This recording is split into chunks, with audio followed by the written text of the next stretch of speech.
Bueno, muy buenas tardes, compañeras, amigas, todas. Vamos a iniciar la última mesa del Congreso. Después de las mesas tan interesantes a las que hemos asistido esta mañana, se han debatido sobre cosas interesantísimas, yo como en todos los congresos de FEMES, ¿no? que en definitiva una aprende, una se forma, una comparte y bueno, yo creo que esta va a ser un colofón estupendo a este congreso de FEMES que se realiza en Valencia. Yo he de confesaros, aquí entre amigas, que cuando me propusieron moderar esta mesa, pues inicialmente me entró mucho vértigo.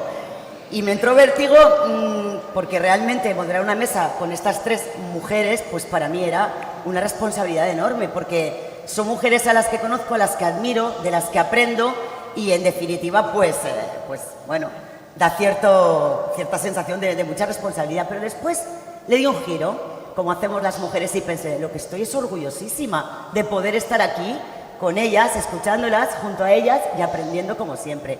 Así es que, insisto, es para mí un verdadero placer estar con esas tres mujeres tan potentes. La presidenta de FEMES, nuestra asociación, de la que yo estoy orgullosísima de pertenecer como feminista socialista y de la que siempre que tengo un micro aprovecho para decirlo públicamente. Y de nuestra vicepresidenta, una de las dos, Altamira Gonzalo. Así es que, además, el tema es poder y misoginia. Imaginaos lo interesante que es el tema, ¿no? Bueno, la misoginia existe desde siempre. ¿Qué os voy a decir a vosotras que no sepáis?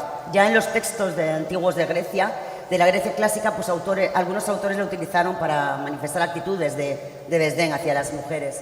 De hecho, etimológicamente, misoginia viene del griego misos, odio, y gine, mujer, ¿no? La misoginia implica violencia estructural sobre las mujeres y se manifiesta en comentarios, actitudes, comportamientos y estructuras sociales que deshumanizan, que degradan o que limitan a las mujeres. Estas manifestaciones pueden ser abiertas y visibles, como en el caso de la utilización de los cuerpos de las mujeres a través de la violencia, como esta mañana hemos escuchado a través del sistema autocrático, ¿no? que está imperando en Irán, ¿no? A través de la prostitución, los vientres de alquiler o el acoso sexual. O pueden ser mucho más sutiles, ¿no? Como es el cuestionamiento público, la condescendencia o la burla, ¿no? A la que todas continuamente estamos sometidas. Misoginia, machismo y patriarcado van de la mano. Sin embargo, a diferencia del machismo, la misoginia tiene un componente, a mi juicio, más de sentimiento, ¿no? Más de emoción.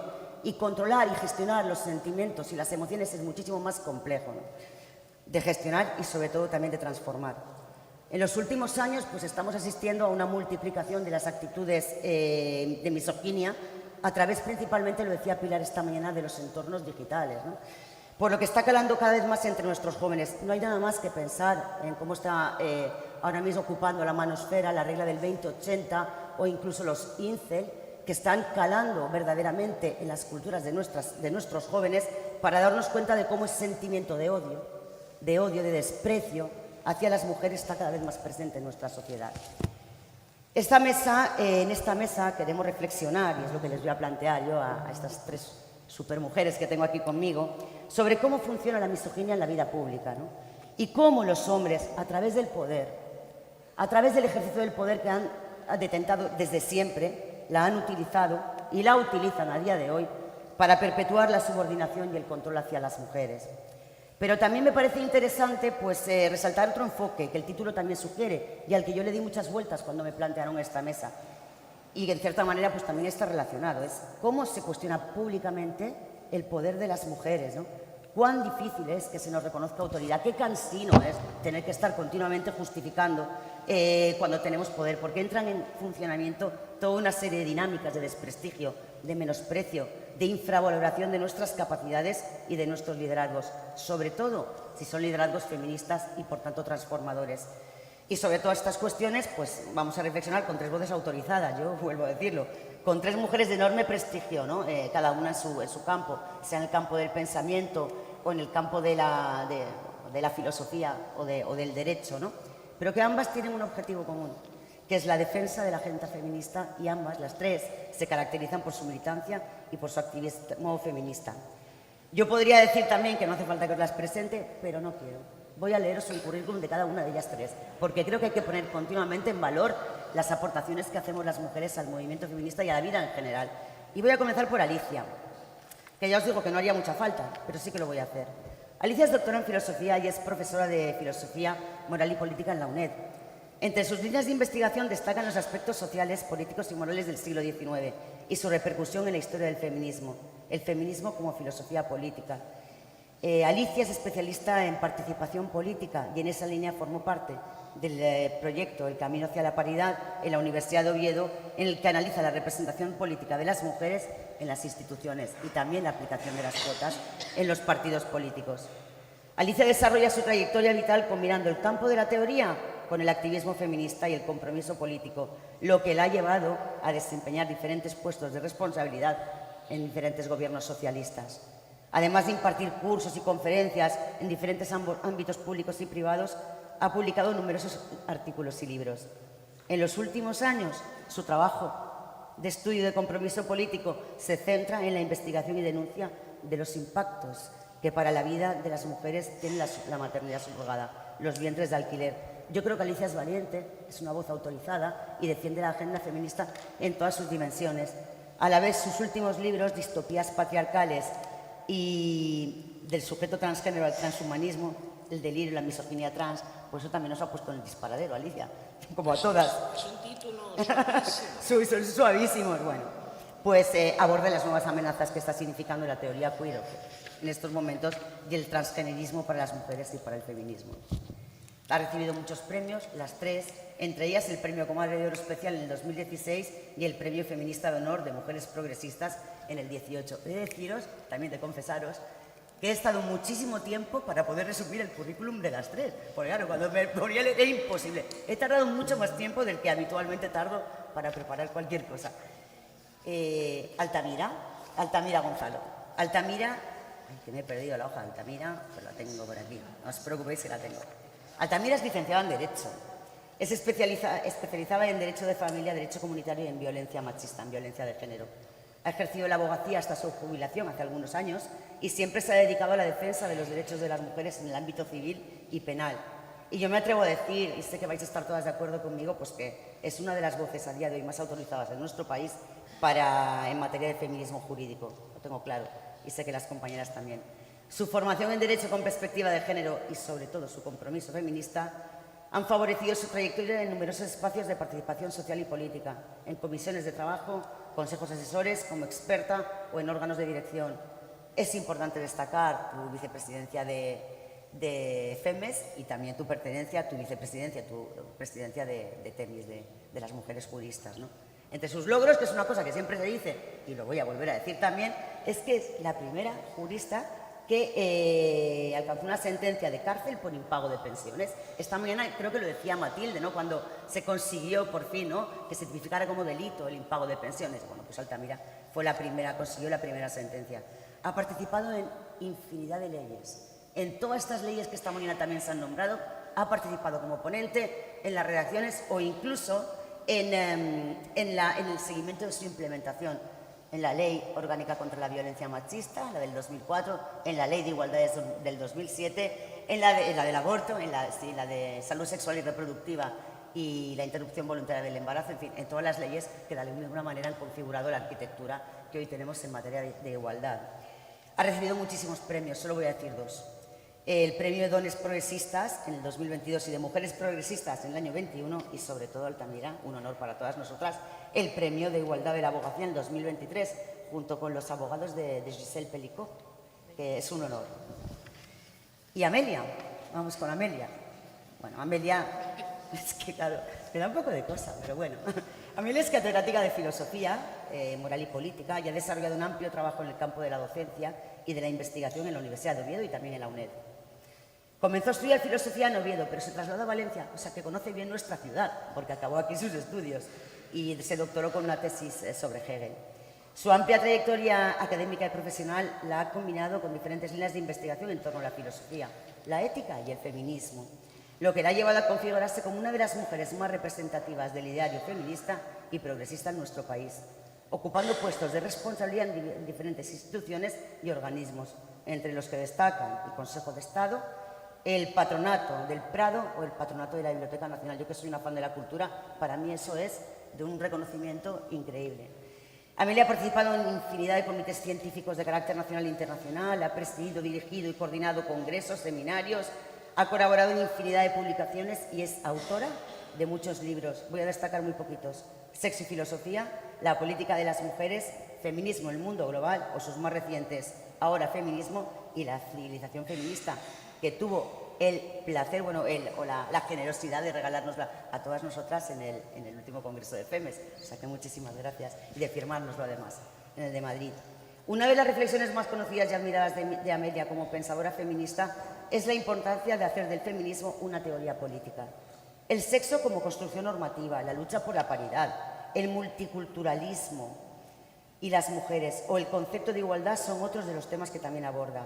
Y durante toda su obra, y esto me parece interesante, ha reflexionado sobre la igualdad en un contexto globalizado, aprovechando que esta mañana hemos tenido una mesa sobre la internalización del feminismo y su inquietud por las nuevas situaciones que se manifiestan en todo el mundo con desigualdades de género. Ha recibido también numerosísimos premios, voy a destacar también muy poquitos, porque si no sería imposible, como ensayista, como escritora y por su contribución esencial al pensamiento feminista. La medalla del Principado de Asturias en el 2006 y el honoris causa de la Universidad de Valencia, que como es mi universidad, pues yo lo voy a decir. Así es que un aplauso para las tres y vamos a comenzar con la mesa.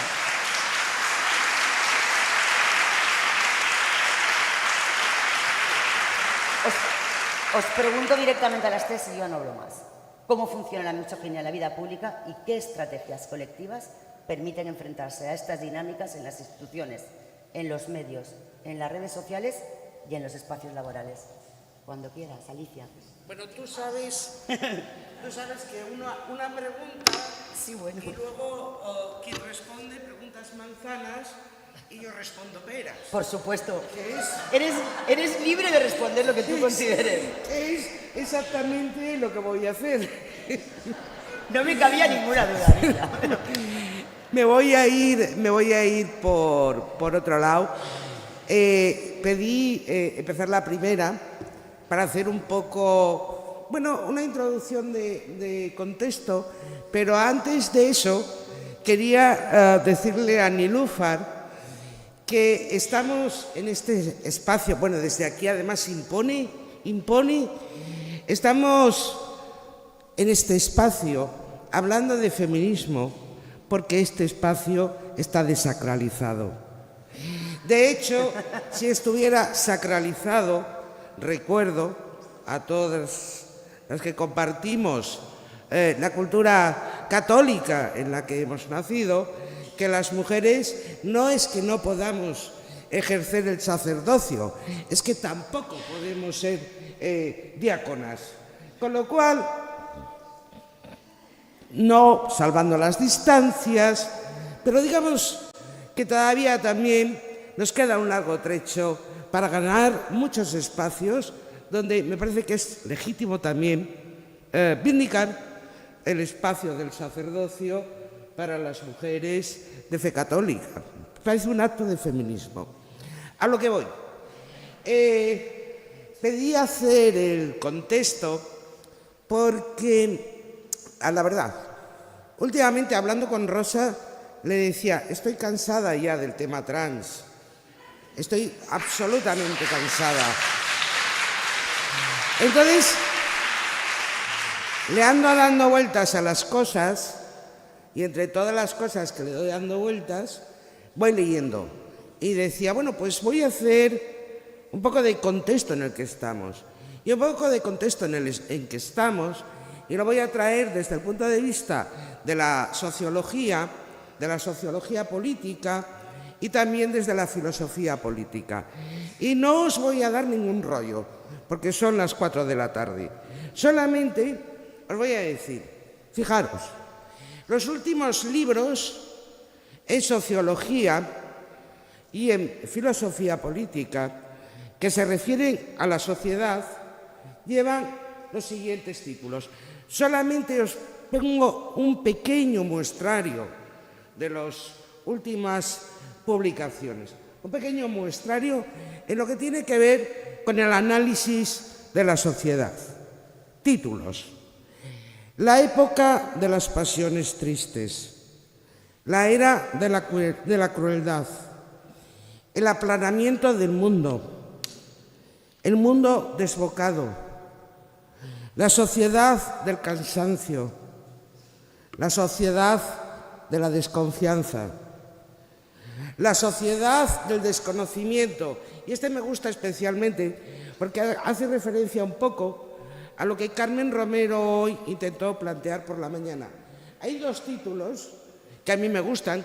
Es un hilo que no voy a tocar ahora, que es título, la sociedad del desconocimiento, junto a otro título de otro libro, Los ingenieros del caos.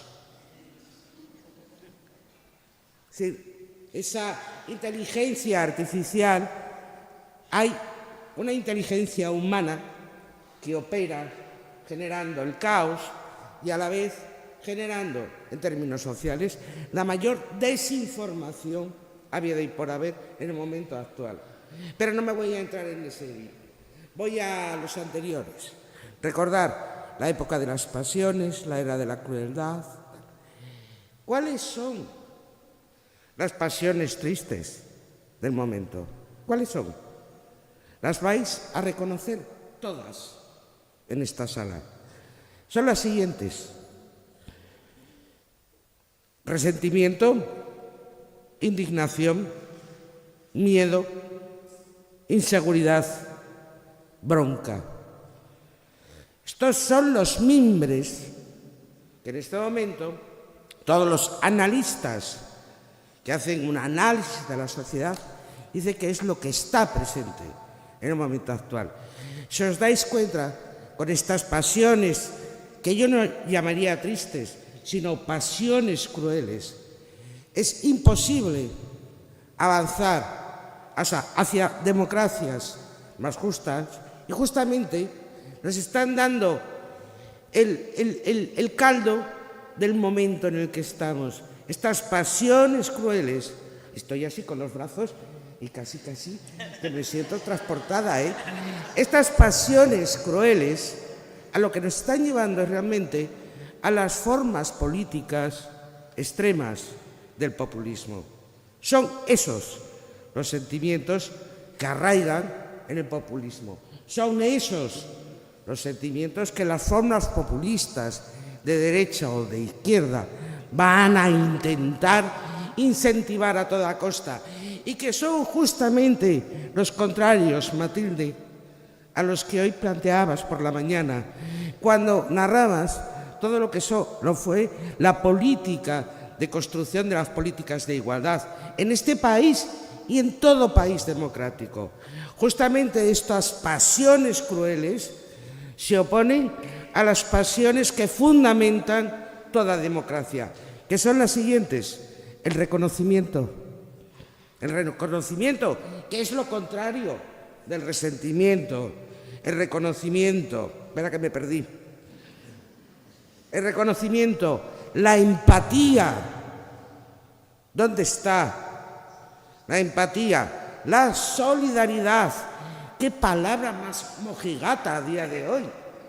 Solidaridad. Ya nadie la entiende. La certidumbre y sobre todo algo que es fundamental en democracia, el diálogo y no la confrontación con el otro, que es la constante del momento actual. Ciertamente, con estos mimbres no se construye democracia, se retrocede en democracia.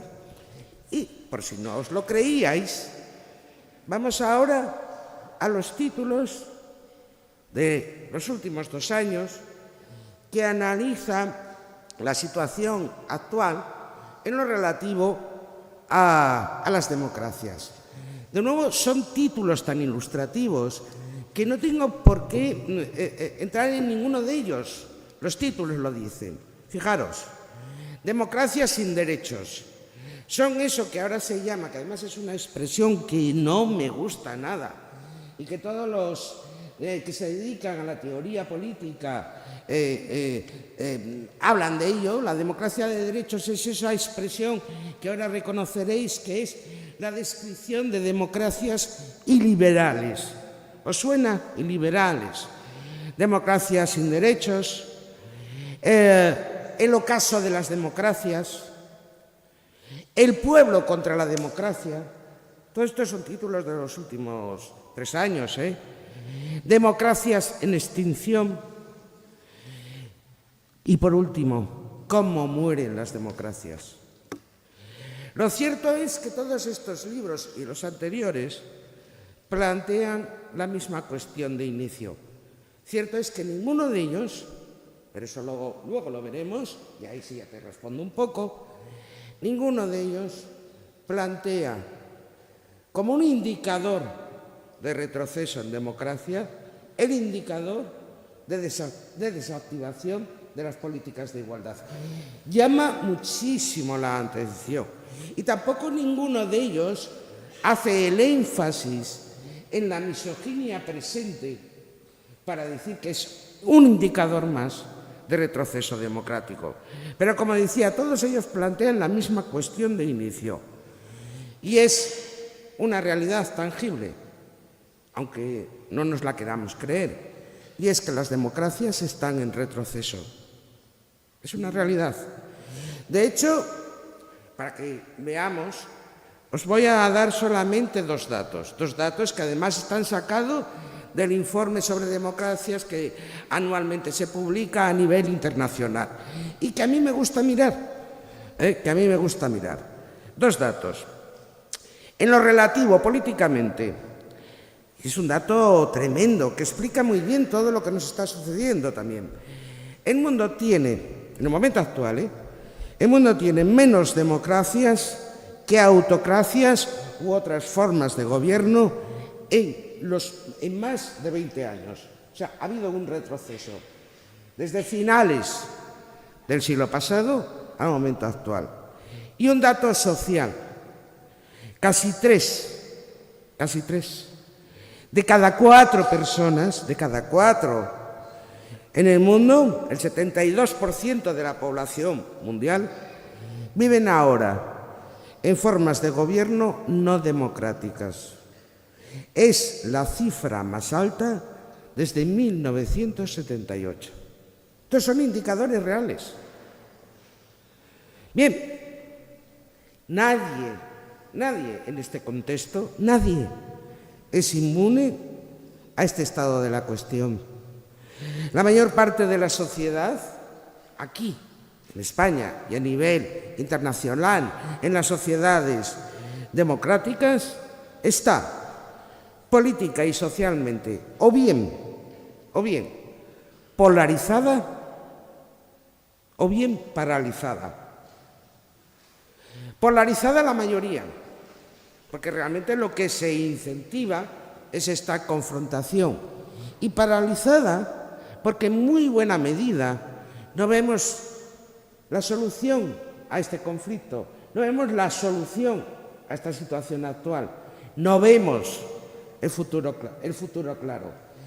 Creo, y aquí sí que es verdad que voy a dar un canto a la esperanza, creo que realmente de todos los colectivos que se puede analizar, entendiendo el feminismo como una vanguardia, creo sinceramente que las únicas personas que no estamos paralizadas somos las feministas.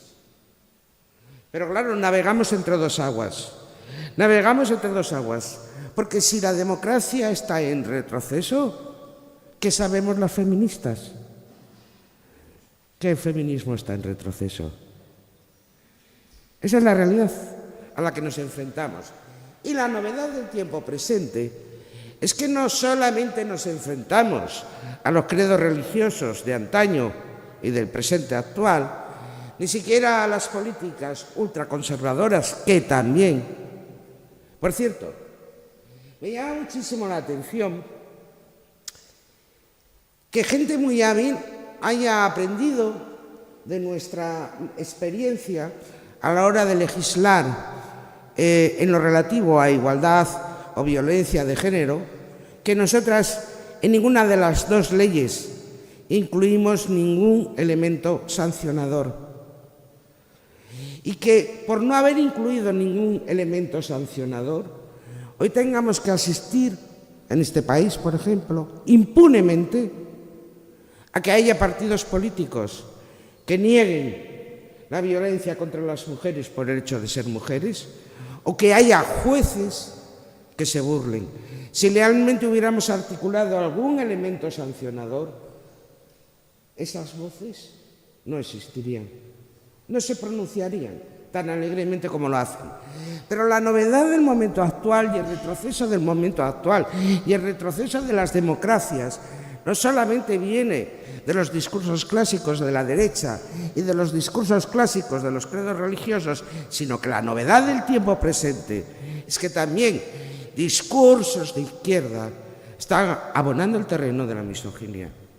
Esta es la novedad del momento actual.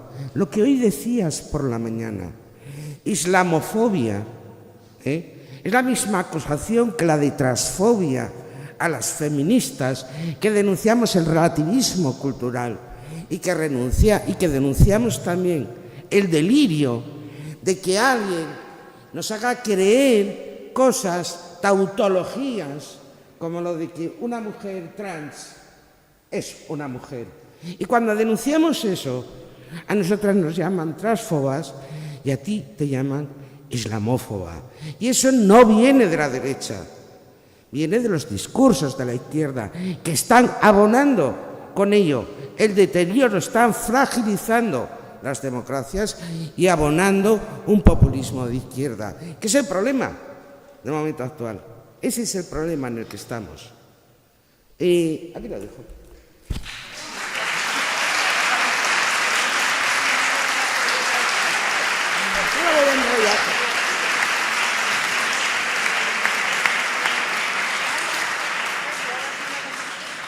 Venga, pues Altamira, cuando tú quieras. ¿Sí?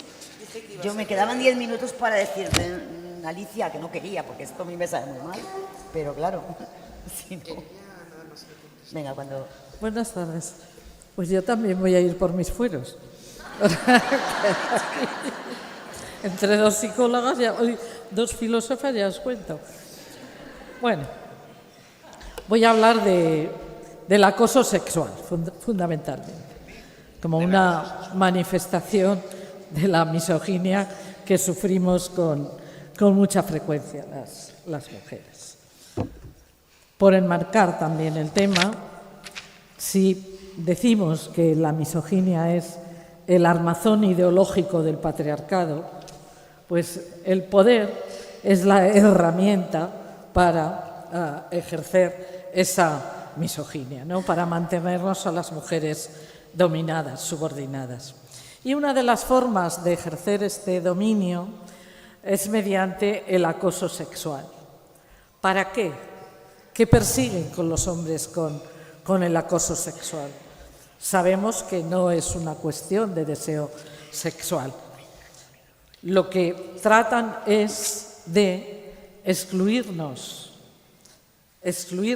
de lo público para que nos mantengamos en el ámbito privado, porque de esa manera tratan de amargarnos la vida, ya sea en el transporte público, ya sea en el trabajo, ya sea donde fuera, para que abandonemos. El acoso sexual hoy lo tenemos conceptuado como una forma de violencia machista, pero no siempre ha sido así. Y la verdad es que es una conducta que está muy normalizada y muy interiorizada, sobre todo por parte de los varones. Entendemos por acoso sexual cualquier comportamiento no deseado de carácter verbal, físico, gestual, digital, pero siempre de clara connotación sexual. No debemos confundirlo con el acoso por razón de sexo, que se trata de comportamientos degradantes o vejatorios por razón del sexo, pero que carecen de ese carácter sexual. El concepto de acoso por razón de sexo, al que las mujeres estamos muy habituadas, porque cuántas veces nos han dicho no vales para nada, eres tonta, no entiendes, quítate de ahí, déjame ahí, que yo lo hago, y todo eso es discriminación por razón de sexo, está muy poco estudiado y en realidad, como os digo, está muy interiorizado. Como decía, aunque hablemos de que el acoso sexual requiere esa característica sexual en el comportamiento por parte del acosador, sin embargo, lo que existe detrás no es el deseo de obtener placer sexual por parte del acosador, sino de dejar claro su poder, su superioridad y su dominio. Y os contaré un caso que hace muchos años a mí me tocó llevar y me costó tiempo también entender el porqué. Llegaron al despacho, era comienzos de los años 2000, que hace 20 y tantos años. Llegaron a mi despacho 4 o 5 mujeres de unos pueblos alrededor de una cabeza de comarca de una ciudad de Aragón, y todas ellas lo que venían era a denunciar a un cirujano al que cada una de ellas había ido a visitar por un motivo diferente, pero a todas les había terminado la exploración con lo mismo, con un tacto vaginal y un tacto rectal dolorosos los dos. La patología daba igual que fuera una verruga en la frente que un lunar en el pie. En todos los casos había terminado de esta manera. Se daba además la circunstancia de que trabajaba conmigo una pasante unos años antes y esta pasante era sobrina de este médico. Y un día me dijo, me ha hecho una exploración mi tío más rara, me ha hecho un daño y una exploración rarísima, pero bueno, no lo comentamos. Así que cuando vinieron estas mujeres, sabía perfectamente yo que era verdad lo que me estaban contando y denunciamos, evidentemente perdimos el pleito porque al pleito él acudió, fue un pleito que fue largo y tal. Mis clientas eran mujeres humildes de pueblos, era en seguridad social y eran de pueblos de alrededor de esta ciudad, ¿no?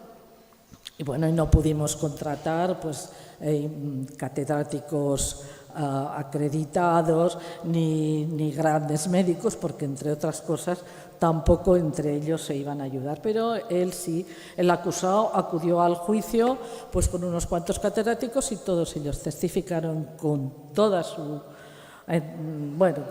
alma, ¿no?, que era normal que en cualquier exploración de cualquier tipo de patología se hiciera un tacto rectal y se hiciera un tacto vaginal.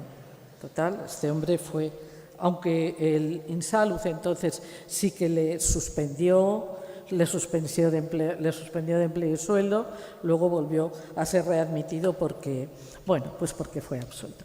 Bueno, este hombre lo que quería, él obtenía el placer no de manera sexual, sino demostrando a todas estas mujeres que todas eran jóvenes y guapas, su poderío. Como os decía, el acoso sexual no siempre lo hemos conceptualizado como violencia machista, y en España tuvimos un hito que fue el caso Nevenka del año 2001 o 2002, que dio lugar a una sentencia del Supremo del año 2003, ¿no? La misoginia y este poder de los varones sobre las mujeres forma parte de nuestras estructuras sociales y culturales, y hasta hace bien poco tiempo, y aún hoy todavía, ha sido incorporada y legalizada y legitimada a través de nuestras leyes. Pero fijaros, buscando algún ejemplo para contaros aquí, encontré en el Código Civil todavía 4 artículos que se refieren al buen comportamiento, la buena manera de pasar por la vida, como la de un buen padre de familia. Por ejemplo, mirad, el artículo 1555, Código Civil, dice que el comportamiento ad hoc en los arrendamientos es el de la diligencia de un buen padre de familia. En 1903, que dice que para que no haya culpa o negligencia hay que demostrar que se ha cuidado la cosa o el bien como un buen padre de familia. En 1889 dice lo mismo con la gestión, referido a la gestión de los negocios ajenos. Hay que gestionarlos como un buen padre de familia.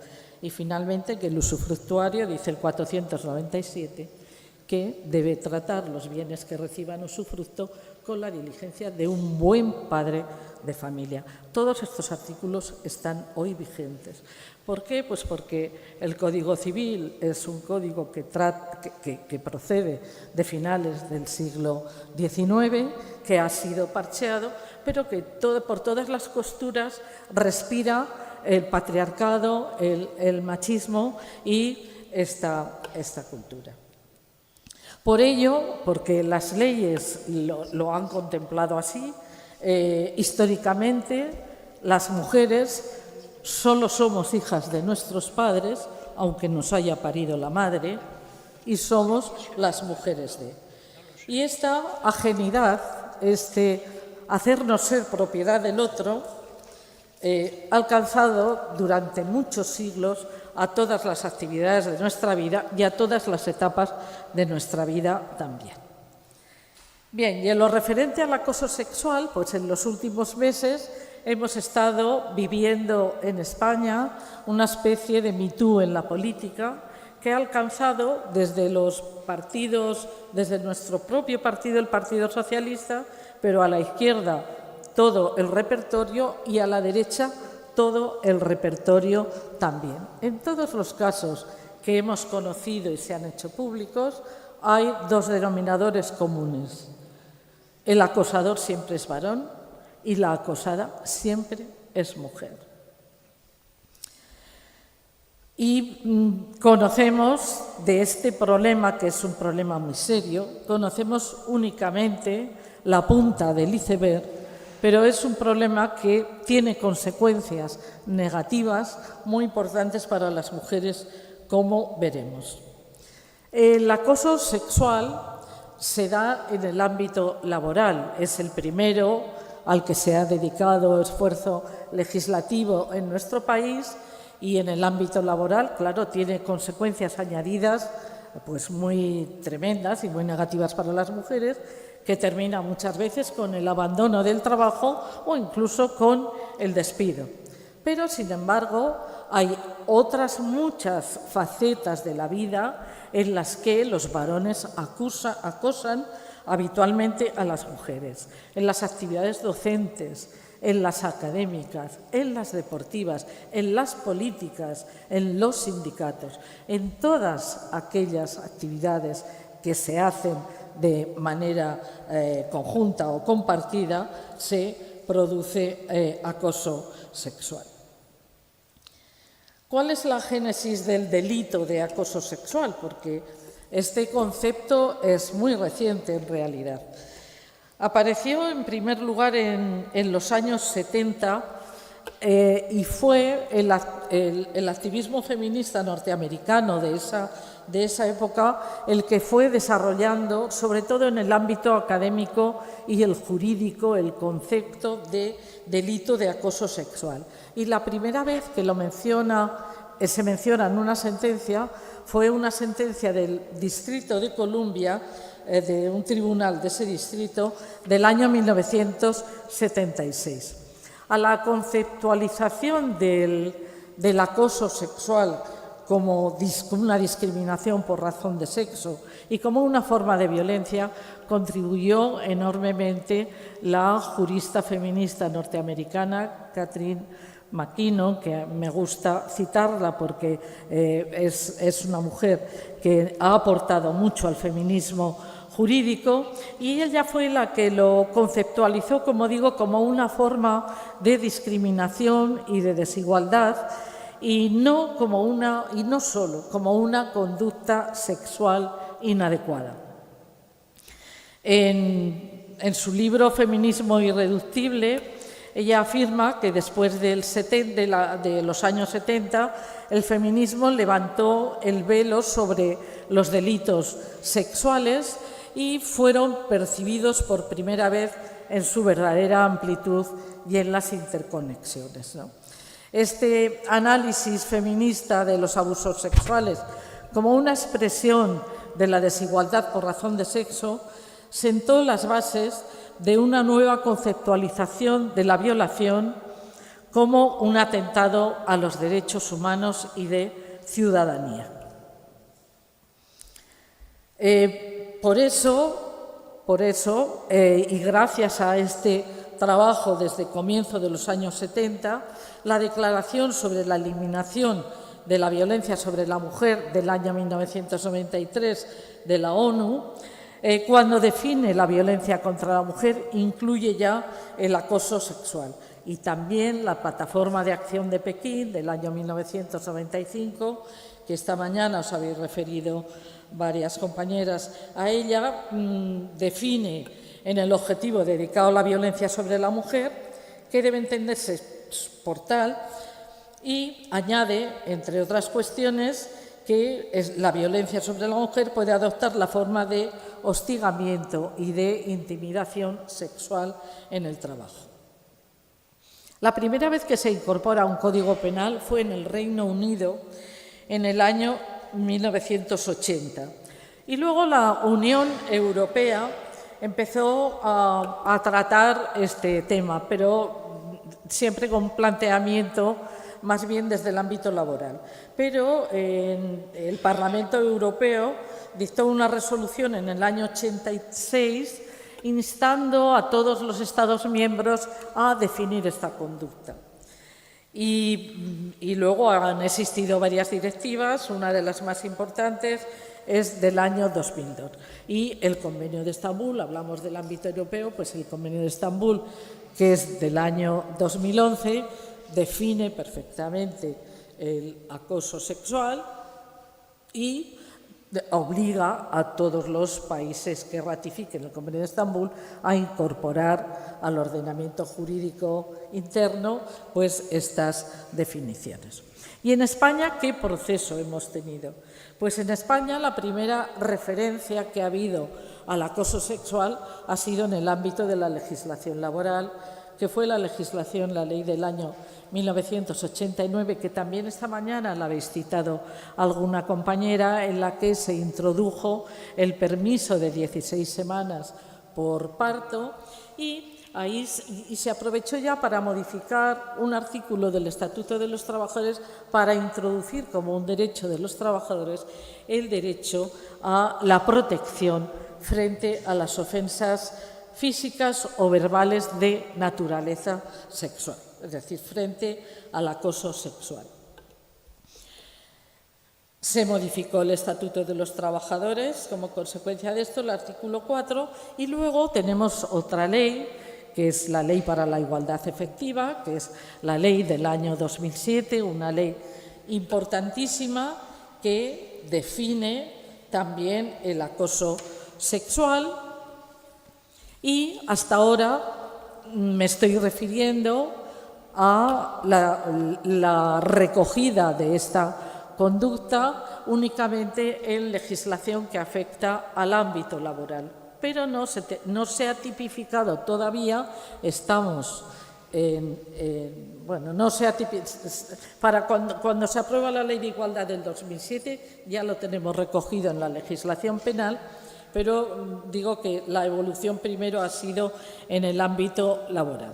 El Código Penal, cuando recoge esta conducta como un ilícito penal, como un delito, pues en el año 1995 introdujo un artículo, el artículo 184.1, y ahí contempló el delito de acoso sexual, pero para las manifestaciones más graves de acoso sexual. Es decir, no cualquier tipo de acoso es un delito.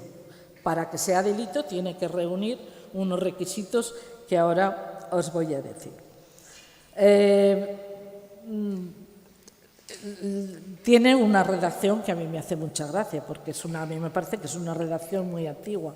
Empieza diciendo: el que solicitare favores de naturaleza sexual, en fin, es una forma sumamente delicada para cómo se producen este tipo de conductas, ¿no?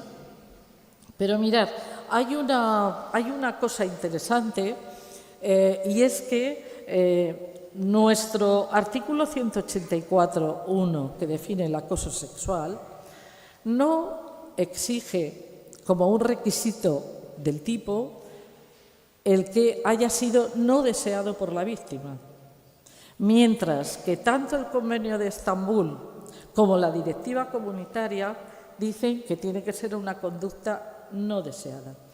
El que no lo diga nuestro Código Penal está muy bien porque exime de la prueba de un requisito más. Es decir, si para tú conseguir una sentencia condenatoria tienes que probar primero los hechos, luego que te ha causado un gravísimo daño y luego que además quería causarte ese daño, ya son bastantes dificultades para encima tener que demostrar que no es consentida. Bueno, se supone que no es deseada y que por tanto no es consentida. ¿Qué requisitos exige la jurisprudencia? Pues es bastante rigurosa y bastante exigente. Y estos requisitos están contenidos en 2 sentencias, por si alguna os interesa, del Tribunal Supremo. La 721 de 2015 y 1460 de 2003. Esta última es la del caso Nevenka.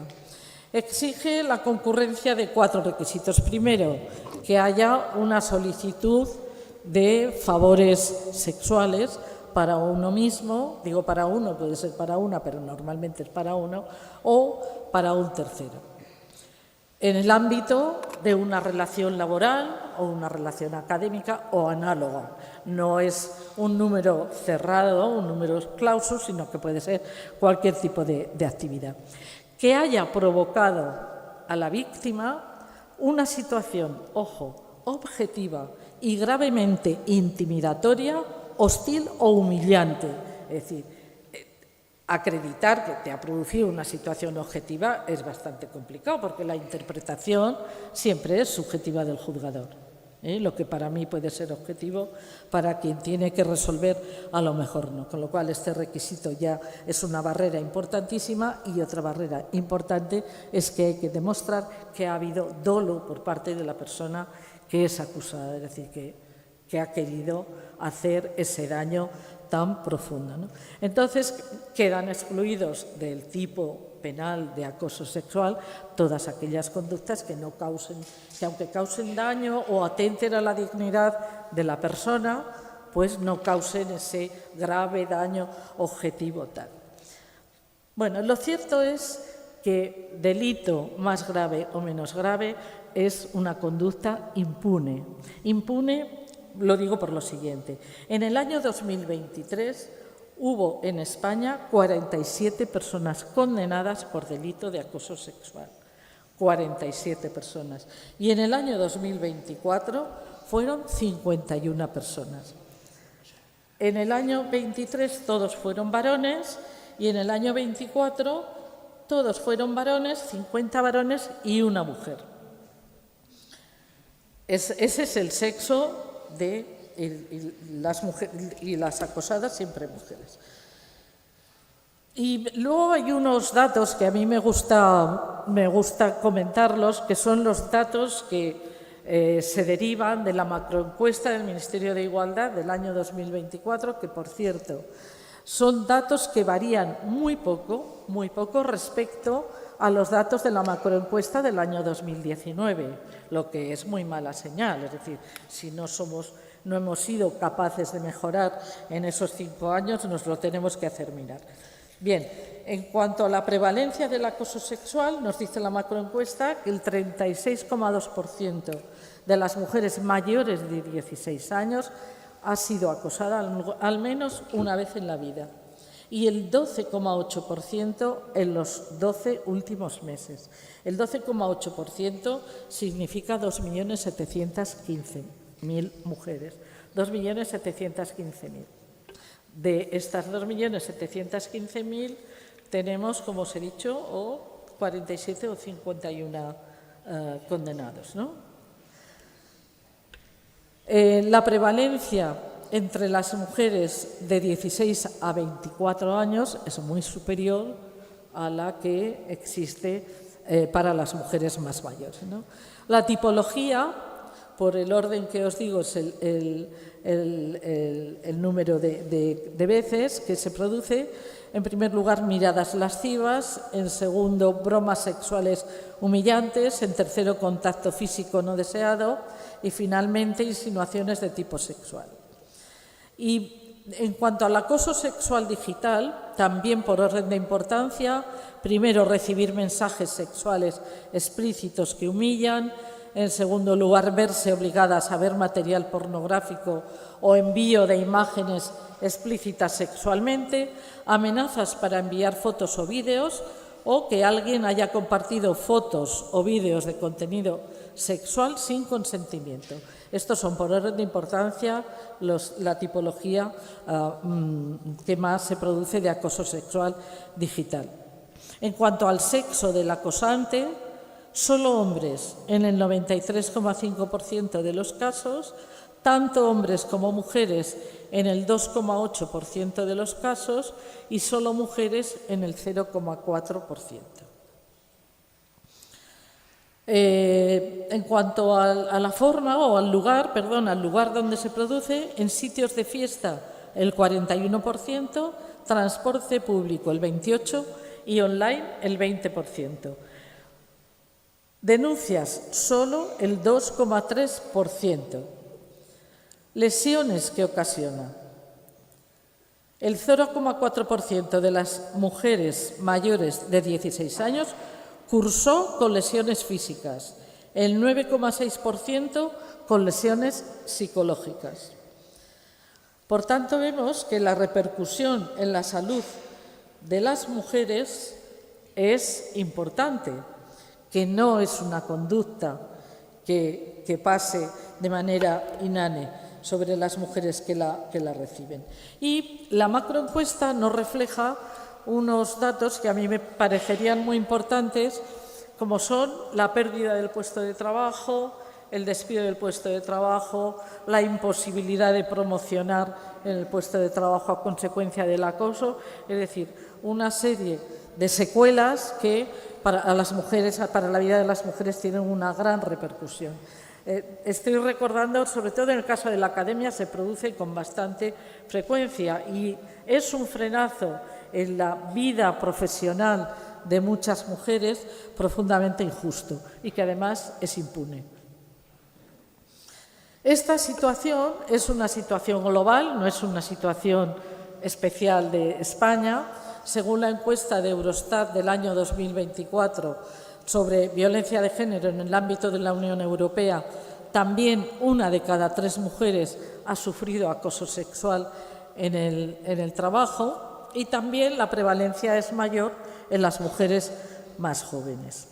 La OIT aprobó, como sabemos, el convenio 190 en el año 2019, aún le costó años adoptar este instrumento, que es el primer tratado global que reconoce el derecho a un mundo laboral libre de violencia y de acoso, incluido el acoso sexual. A través del convenio lo que se pretende es prevenir y dar cauce a las denuncias mediante los protocolos. Bueno, no me he querido entretener en el tema de los protocolos que podría dar ahora mucho juego, porque yo creo que es mejor discutir de otras cosas, pero ha salido a flote o ha salido a la luz el hecho de que, siendo obligatorios, resulta que nadie tenía los protocolos. Es decir, que no se le ha dado la más mínima importancia todavía a este problema, ¿no?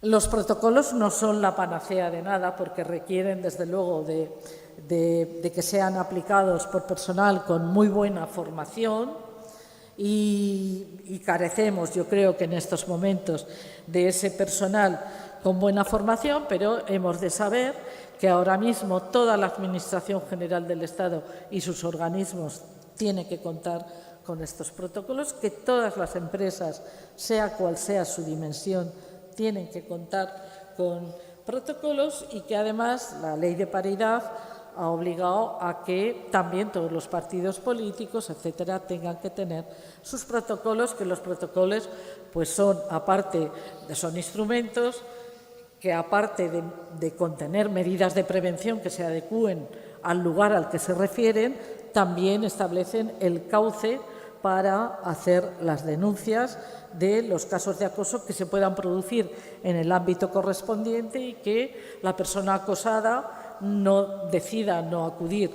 a la vía penal, pero sí acuda a la vía administrativa o a la vía laboral, según donde se produzca el acoso, ¿no? Como digo, el tema de los protocolos, pues vamos a ir, hay que aprender mucho, y es un tema que yo creo que hay mucho que afinar, y es un trabajo ahora mismo, es un reto que hay que abordar. Y ya para finalizar, pues decir que el acoso sexual es una manifestación más de violencia machista, de violencia sexual, cualquiera que sea el medio en el que tenga lugar, que se trata de actos discriminatorios por razón de sexo y que son un ataque a la dignidad y a la libertad de las mujeres, que hacen más penoso el trabajo y ocasionan graves consecuencias de carácter físico, psicológico y económico, teniendo como finalidad excluirlas del espacio público, porque no cabe ninguna duda que cuando un hombre torpedea de esta torpe y dolorosa manera a una mujer es para quitarla de en medio. Y bueno, pues para terminar, decir que las administraciones públicas tienen obligación de remover este obstáculo que ahora mismo es un impedimento para avanzar en la igualdad real y efectiva de las mujeres, y también las empresas privadas están obligadas a removerlo porque la ley de igualdad les obliga también a ellas. Bueno, luego discutimos. Muchas gracias.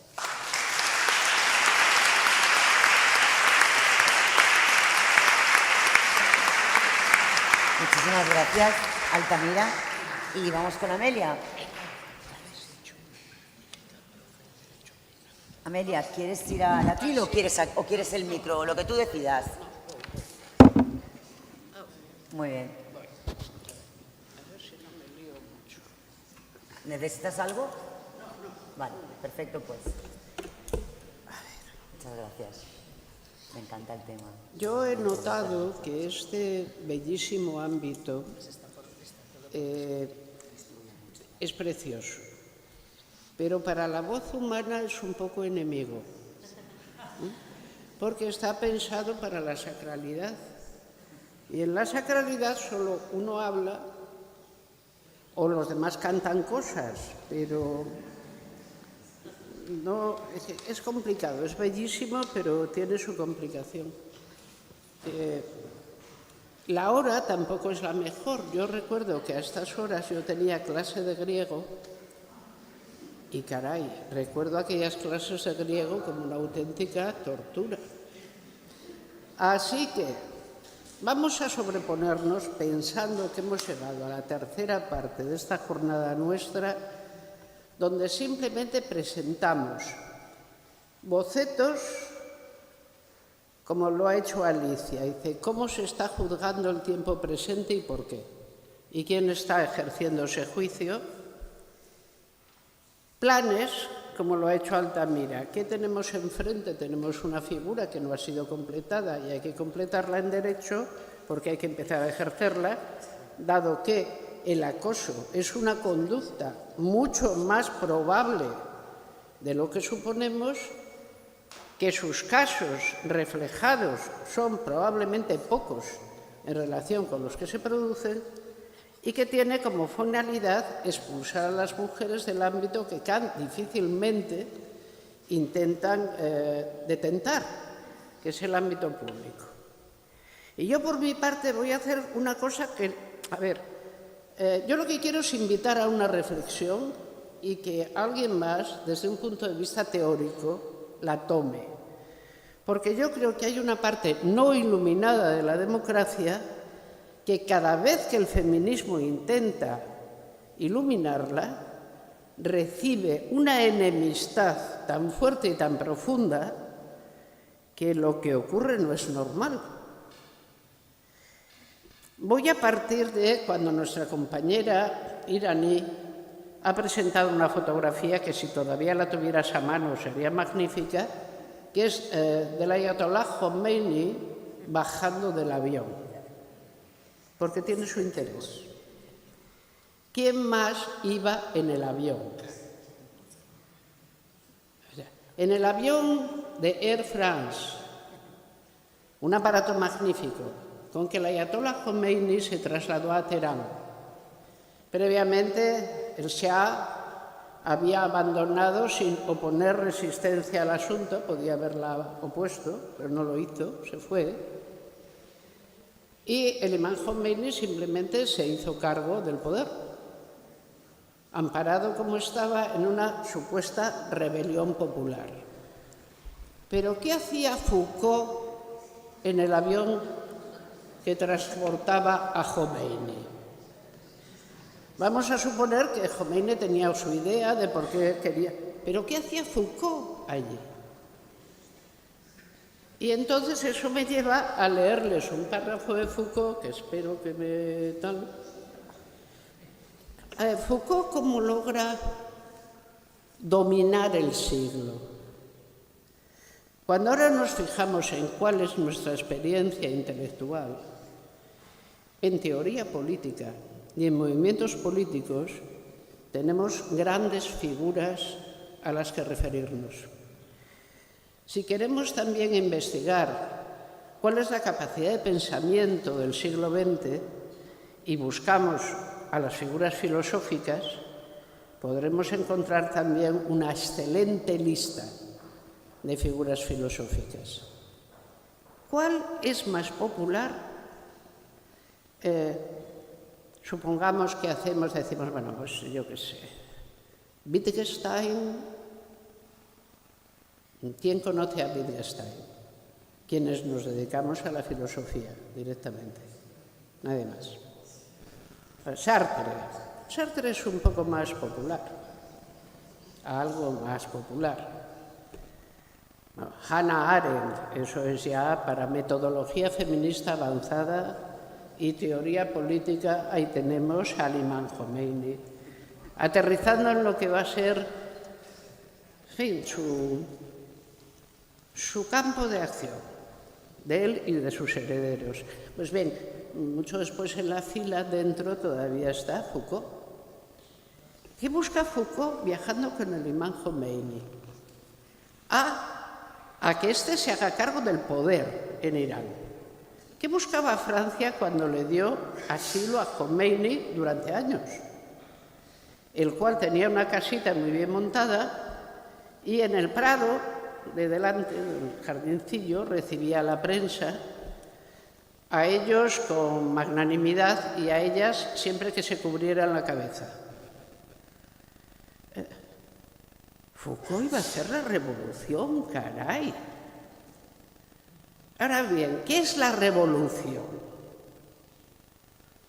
La revolución es levantar el tapiz y ver detrás el poder y saber que siempre ha sido homogéneo, resistirse a él y romperlo. ¿Pero qué poder iba a romper Foucault en una tiranía religiosa? El terrible poder de las ideas occidentales, que son las peores que nadie ha parido en el mundo. Sencillamente, hay en todo Occidente, hay siempre una figura que dice no serviré, non serviam. No me gusta esto, lo destruiré si puedo. Pero ¿de dónde sale esa rebeldía? Es casi menos interesante de por qué nos fascina. Imagínense una tiranía religiosa normal y corriente, que pensara que lo que más le gusta es el disidente. Eso solo sale en el libro de Job.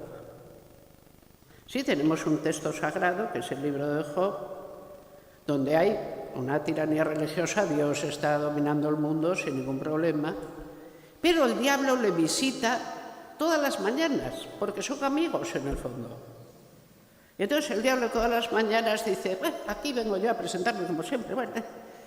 Y Dios, amablemente, bueno, este Dios que se llama Adonai, en ortodoxo, le dice, bueno, habrás visto a mi siervo Job, lo bien que se porta, ¿no?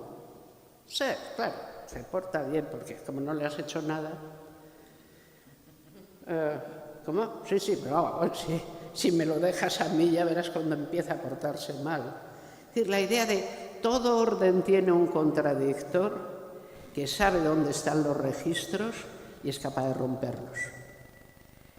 ¿Cómo había logrado Foucault adquirir la fama de ser, frente a Sartre, contra quien se enfrentó directamente, más profundo, más listo, más insidioso, más parecido a la figura diabólica?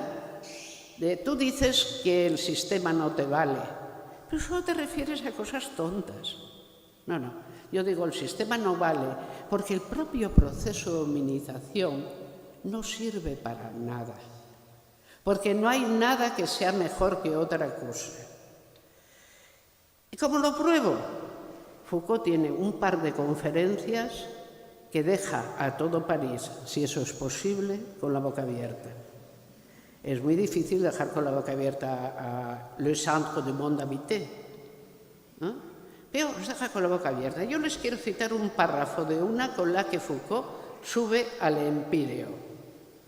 Es decir, cuando la gente dice, esto es lo que hay que saber, esto es lo que hay que decir. Vean, la conferencia es muy temprana, es de 1967.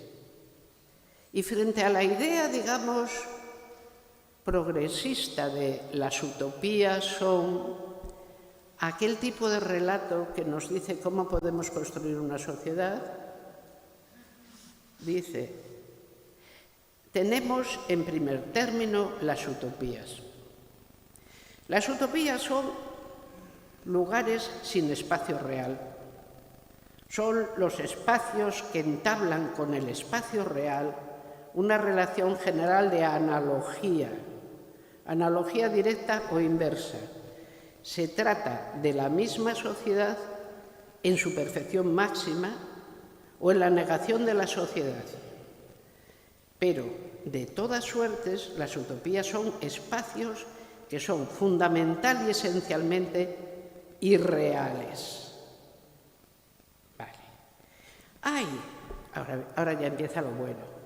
Hay de igual modo y probablemente en toda cultura, en toda civilización, espacios reales, espacios efectivos, espacios delineados por la sociedad misma y que son una especie de contraespacios, una especie de utopías efectivamente verificadas en las que los espacios reales, todos los demás espacios reales que pueden hallarse en el seno de una cultura, están a un tiempo representados, impugnados o invertidos. Representados, impugnados, invertidos. Una suerte de espacios que están fuera de todos los espacios, aunque no obstante sea posible su localización. A tales espacios, puesto que son completamente distintos de todos los espacios de los que son reflejo y alusión, los denominaré por oposición a las utopías heterotopías. Empieza a decir y a dar ejemplos de qué espacios puedan ser estos. Los manicomios, los cuarteles. Pero a medida que el párrafo discurre, se va animando y por fin, como en las cartas de los adolescentes, la verdad siempre está en la postdata. Lo último que se dice es lo que primero se quería decir. La heterotopía, por antonomasia, es el lupanar. ¿El lupanar? si pueden existir, si tenemos una sociedad donde hay utopías, espacios irreales que no están en ninguna parte y que nos conforman la mente para meternos en determinados líos, pero las sociedades realmente lo que contienen son heterotopías, espacios verdaderamente reales donde todo lo que parece real se vuelve irreal, porque los valores que funcionan en ellos son los valores invertidos y esos son reales. ¿Cuáles son los verdaderos? Las heterotopías. ¿Y cuál es la base? El lupanar. ¿Qué se escenifica en la vida pública? En la vida pública se escenifica el respeto por las mujeres. Sí, no me digan, a ver, seremos feministas, pero de tontas no tenemos un pelo. Es decir, no se nos ocurre decir que estamos en una sociedad donde no puedes posar un pie en la calle porque inmediatamente llega un tipejo, te lo muerde y luego no sabes cómo va a acabar aquello. No. Pero eso que no pasa, en el lupanar sí pasa. En la imaginación masculina, no de verdad. En la imaginación masculina hay un sitio donde puede pasar todo lo que no puede pasar. Y ese sitio sirve para juzgar lo que sí pasa, no como la utopía que no es capaz de hacerse, sino como lo que es la heterotopía que sí que existe. ¿Por qué de creer en tantas cosas que no veo si tengo una cosa que sí veo y practico? ¿Dónde está el problema? ¿Cuál es? A ver, ¿cuándo empieza el poder a confesar que en su interior hay una beta sabiana? Entendiendo por tal, de nuevo les digo, esto es lo que quiero, esto es un desafío para el pensamiento feminista. Y lo que quiero es que, por favor, si podemos, lo vayamos pensando, porque importa. Cada vez que una utopía ha presidido la sociedad, no siempre las cosas han ido bien. Pero las utopías presidiendo la sociedad las encontramos, como bien nos contará Norman Cohn, en todos los movimientos milenaristas y después del Renacimiento, en gran parte de la manera de organizar los nuevos espacios políticos de los territorios que se conquistan. La utopía forma parte del pensamiento occidental desde Platón. ¿Cómo debería estar organizada una sociedad para ser justa o para ser mejor que lo que hay? Y vamos desde las encartaciones jesuíticas hasta la idea de las primeras colonias americanas y hasta el propio feminismo se dice tiene una parte utópica. Vale, ¿cuál es la no utópica? ¿Por qué tantas personas le llaman al Marqués de Sade el divino Marqués? En vez de llamárselo a Cesare Beccaria, que fue capaz de reorganizar el derecho penal y dotarnos del derecho penal moderno. De Cesare Beccaria nunca he oído que nadie lo llame divino, y el hombre se lo merece muchísimo. Vamos, párrafos más inteligentes que los que son capaces de escribir Cesare Beccaria en De los delitos y las penas, es difícil encontrarlos. Si ustedes miran simplemente en Wikipedia, y creo haber visto por aquí a Montse Bosch, que de Wikipedia lo sabe todo, la entrada referida a Jesús de Nazaret es más pequeña que la entrada del Marqués de Sade. ¿Cómo es posible? Dura mucho más. La gente sabe del Marqués de Sade lo que no sabía ni el propio individuo. Todo. Y por supuesto, sus obras son glosadas como si fueran, no sé, algo que hay que conocer. Algo maravilloso. Incluso Simone de Beauvoir es capaz de escribir un artículo, cierto que bastante virrioso, que se llama Faut-il brûler Sade? ¿Hace falta que quememos a Sade? ¿Por qué? Porque ella, que al fin y al cabo es una de las grandes fundadoras del feminismo contemporáneo, está viviendo en el mismo ambiente de cultura que Foucault y ve un grave peligro.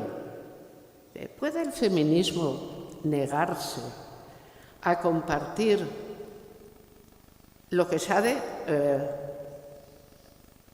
el toque que da Sade y que podríamos definir en términos Foucaultianos como la epistemé del momento presente? ¿Por qué tan a menudo está la idea de... A ver, si vamos a romper todo orden, que es lo que queremos, el orden de la decencia tiene que ser roto también. Porque es un orden atrabiliario, estúpido, mal mantenido. ¿Qué esperaba Foucault encontrar en Irán? Lo que encontró, idiota no era. Esperaba simplemente que hubiera un espacio suficientemente grande, suficientemente fuerte, que se organizara según un conjunto disciplinario distinto del conjunto disciplinario occidental y ver qué pasaba. A ver qué pasa. Un experimento cruel, pero la humanidad es cruel, ¿no? ¿Qué problema hay? ¿Faut-il brûler Sade? Pues probablemente sí, pero que haya que quemarlo quiere decir que podamos. Cada vez que el feminismo asoma su mirada al mundo y dice aquello o aquello o aquello no me gusta, se levanta una oleada enorme. Y esa oleada se presenta siempre de otra manera. Vamos, a ver si esta vez. Hemos visto levantarse a la ola queer. ¿La ola queer es antifeminista? Oh, por Dios, no. Ellos te dirán que no. Vamos a ver su agenda. La prostitución se llama trabajo sexual y dignifica y empodera que da gloria. Los vientres de alquiler, por favor. Hay cantidad de gente que no tiene hijos y que tiene de malo hacerlos por encargo. La pornografía. Eso es pura libertad. Y además es creativa. Eso es lo más mejor que se puede hacer. La pornografía.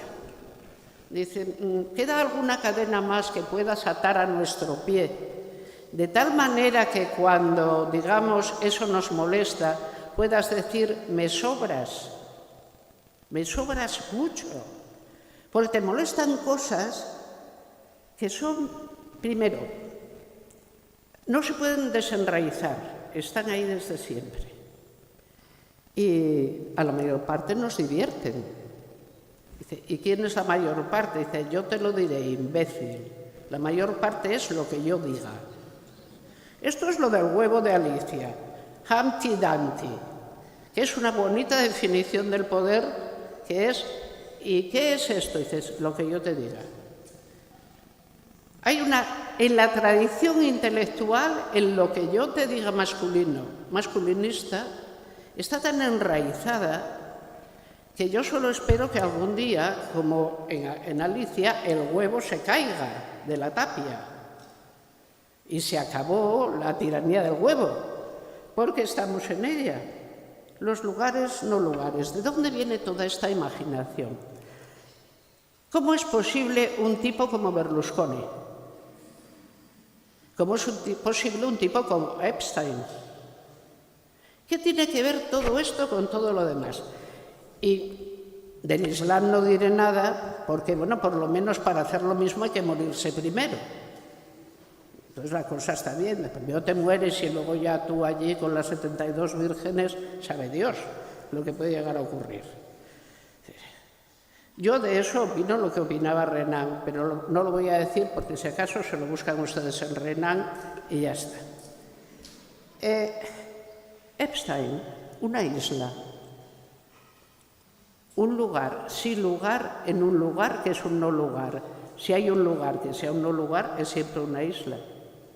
Está cerrada, no existe más que allí, lo que allí se hace no sale de allí. Incluso en nuestro idioma, a veces en nuestro idioma semántico, cuando queremos decir que una persona está sobre sí misma cerrada, decimos es una isla. La isla. ¿Han visto las fotos de la isla? Tiene la geografía fantástica de un lupanar que se parece a un parchís. Es lo más parecido al juego del parchís que se puede imaginar. ¿Para qué? ¿Qué alimenta esa imaginación?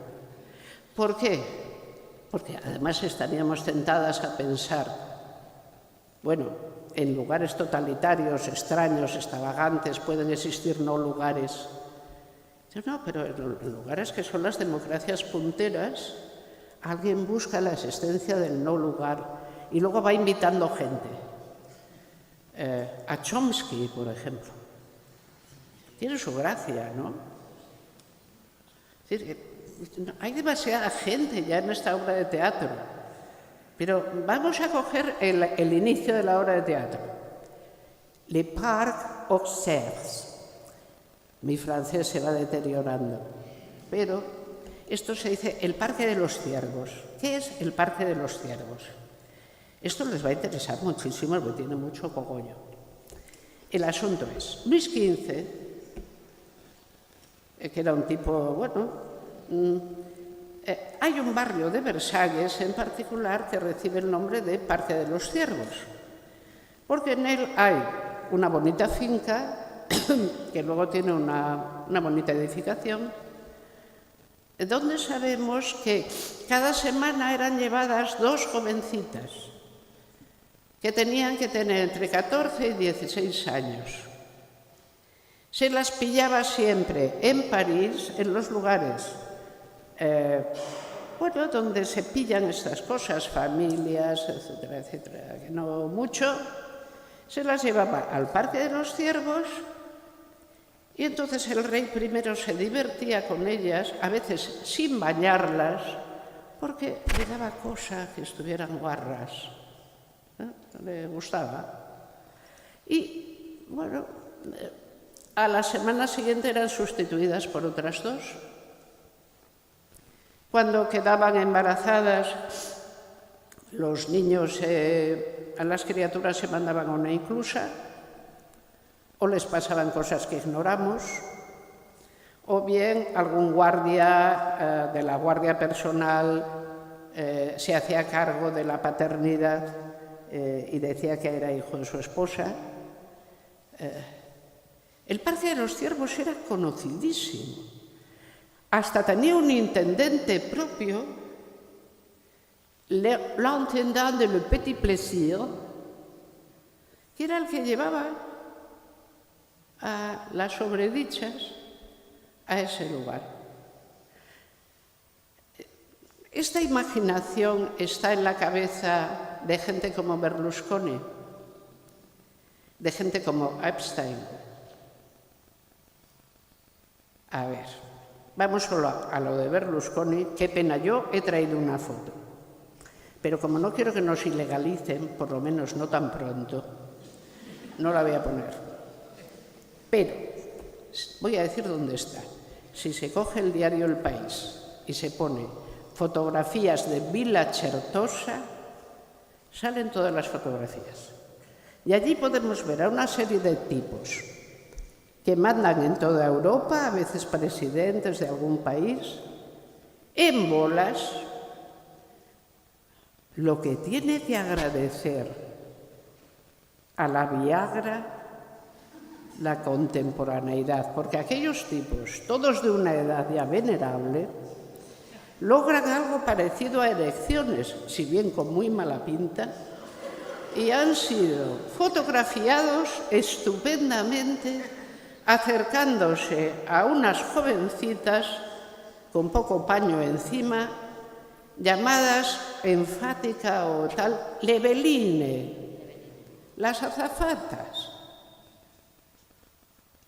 Se desenraiza esto de la costumbre. ¿Qué está pasando? ¿por qué esta afición a los no lugares? ¿Por qué? Foucault está claro que tiene en mente el Parque de los Ciervos, un no lugar, que sí es real, porque todos los no lugares son reales.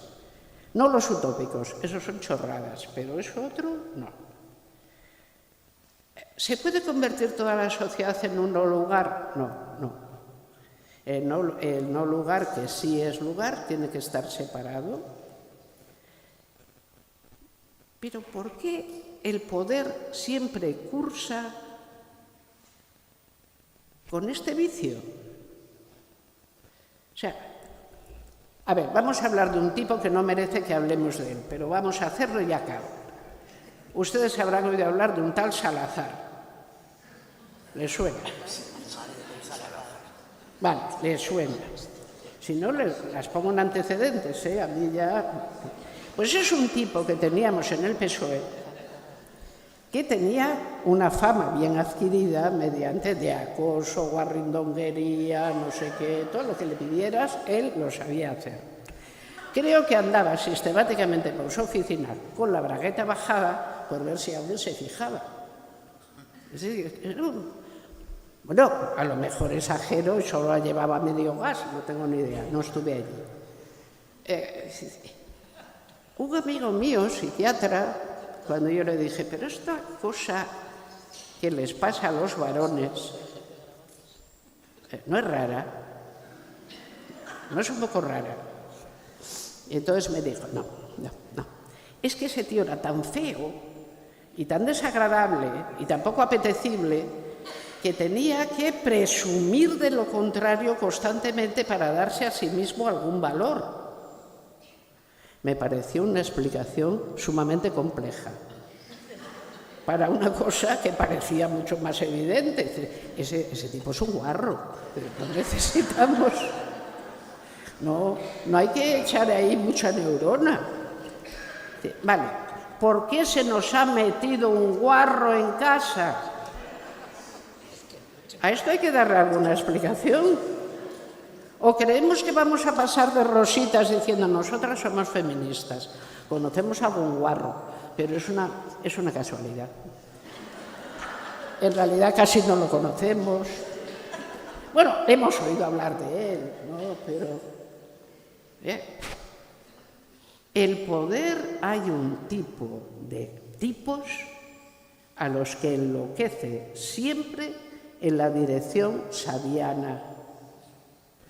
Y de esos tipos hay que librarse nada más que los ves, porque encima, como la cara en ellos suele ser el espejo del alma, no es que lo oculten. De un tipo que hemos tenido en esta bendita comunidad capaz de producir este bello espacio, que no me acuerdo cómo se llama, empieza por A, acaba por Os, pero del medio se me ha olvidado todo. Nada más verlo se le nota que es todo un caballero. ¿A que sí? Aquí es lo que más destaca. Un caballero, por fin, uno.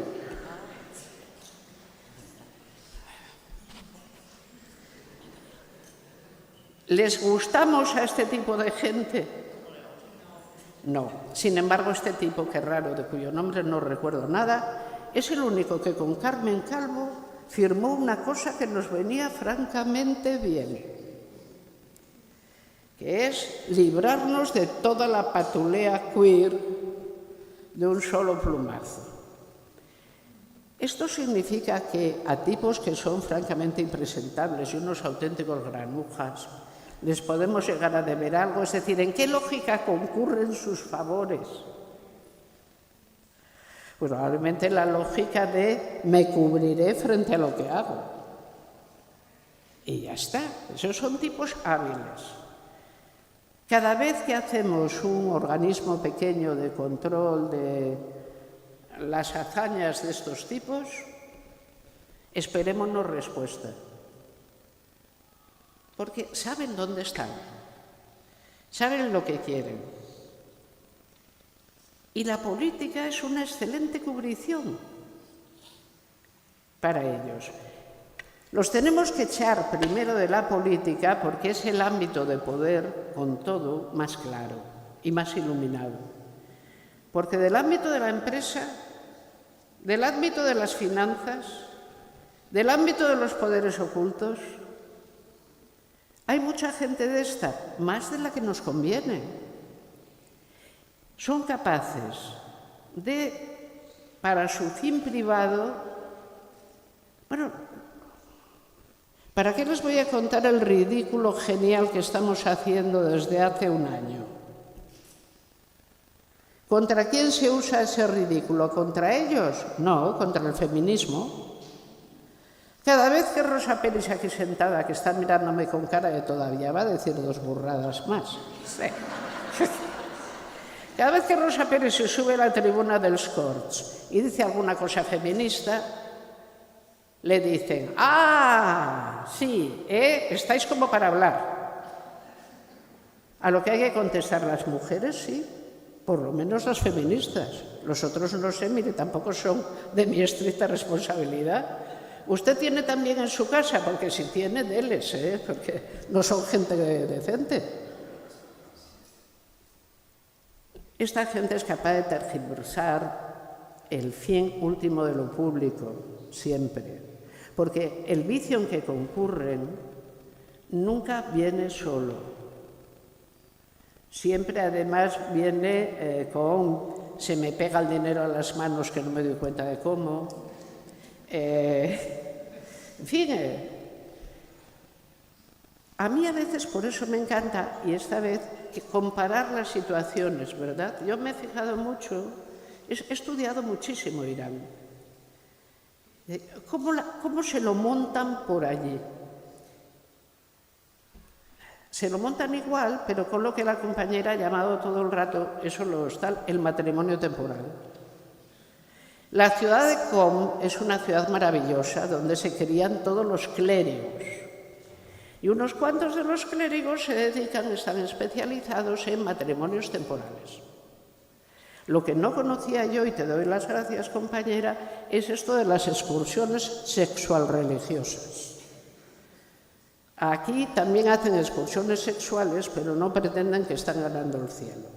Lo hacen de otra manera y ya está. ¿Tenemos razón las feministas, el feminismo, en interrumpir este modo de acción?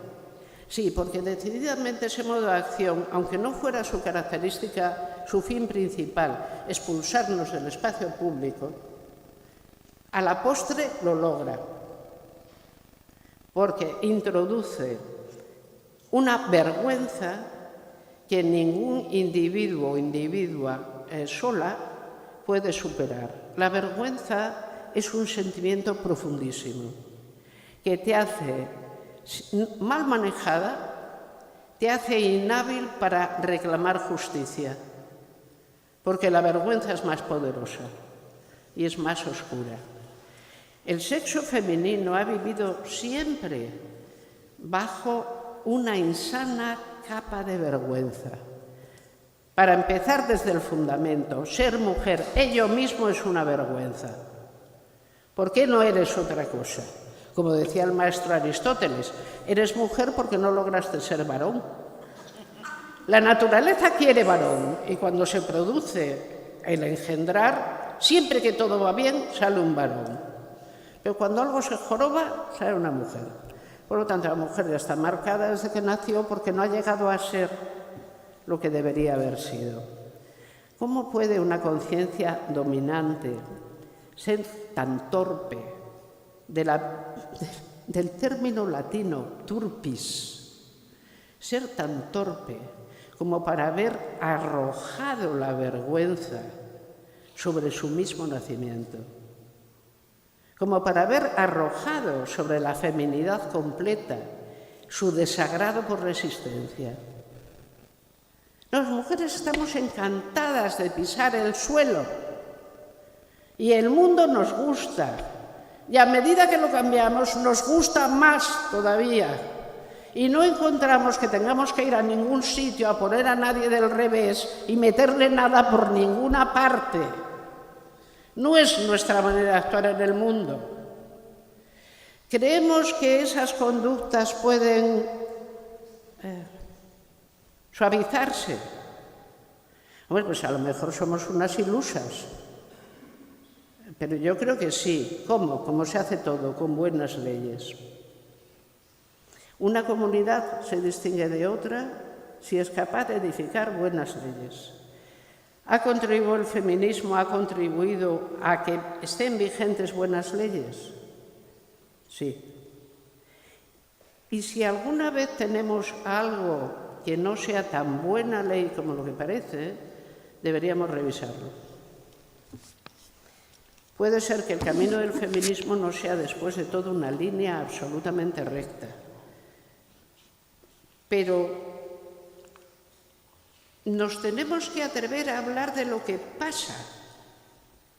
Y estas cosas que he querido un poco atribuir al buen Foucault, porque le tengo una rabia, como es evidente que no lo trago, pues estas cosas pasan.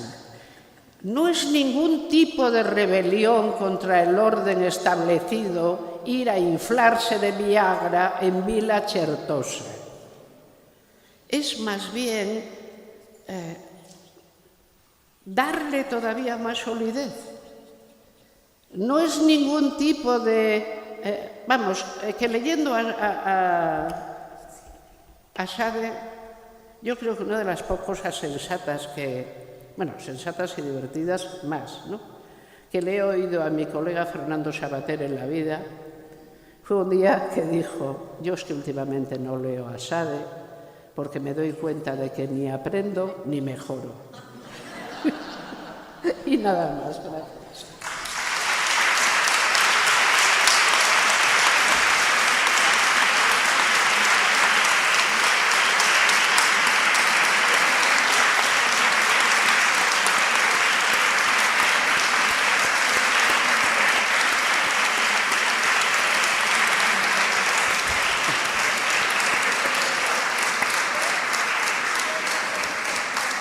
Muchísimas gracias, Amelia. Un placer escucharos a las tres, como siempre. Yo les iba a hacer una pregunta, porque queda muy poquito tiempo, y sabéis que vamos con el tiempo tasado para cierre, pero ellas mismas prefieren que seáis vosotras quienes preguntéis, y como aquí mandan ellas, así es que vamos a hacer yo creo que nos dará tiempo un par de preguntas rápidas. Así es que si alguna de todas vosotras quiere intervenir, pues adelante. No, el micro, toma, que además lo veo también. No, sí. Podemos salir, a ver, ¿se oye? Me pegó unos sustos yo sola, con un compromiso de mujeres socialistas, potentes, influyentes, capaces, de que vamos a tener leyes a nuestro favor y vamos a redactar una exposición de motivos desde el feminismo en pro de la mujer, en protección de la mujer, para prohibir el niqab y el burka y el velado de las menores en España. Gracias. Perfecto. ¿Quién le quiere contestar de las tres? Venga. A ver, sería deseable. Sería deseable, sería lo lógico además. Quizá en el debate político lo que más molesta ahora es el espacio de confrontación entre los dos grandes partidos del sistema. La ley de igualdad, menos, pero como bien dijo Rosa hoy por la mañana, la ley de violencia salió por unanimidad.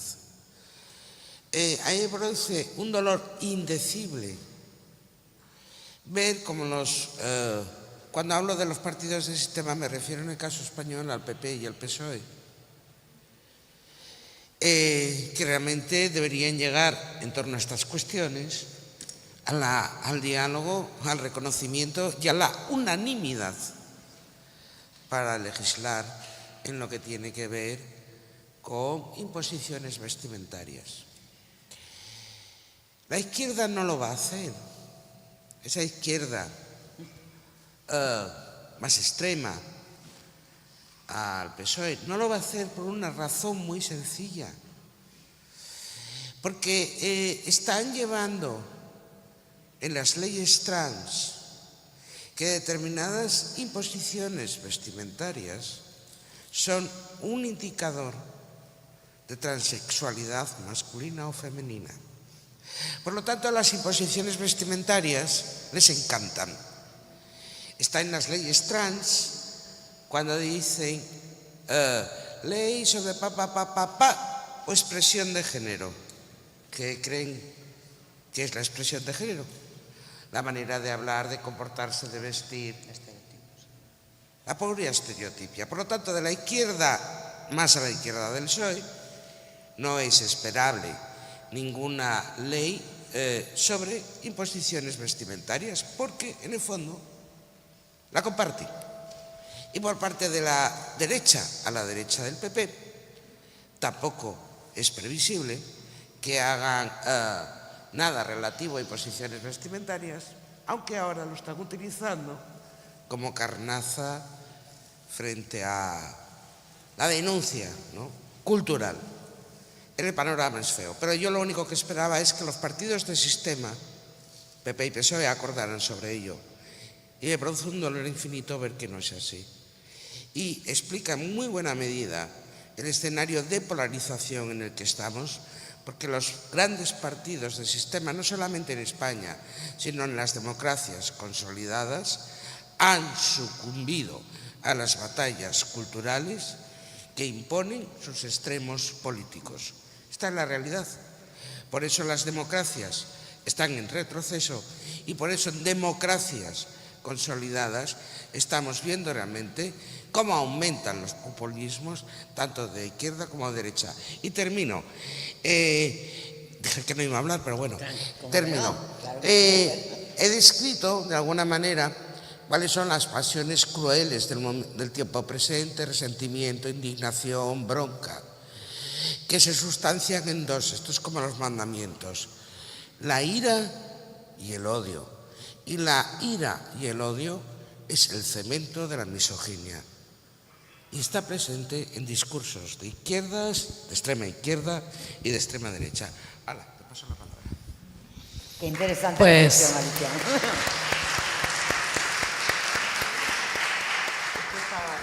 Yo igual no soy tan negativa como Alicia, en el sentido de que yo sí atisbo y tengo cierta esperanza en que los dos grandes partidos, los dos partidos de Estado, de Gobierno, puedan llegar a pactar al respecto porque es lo lógico.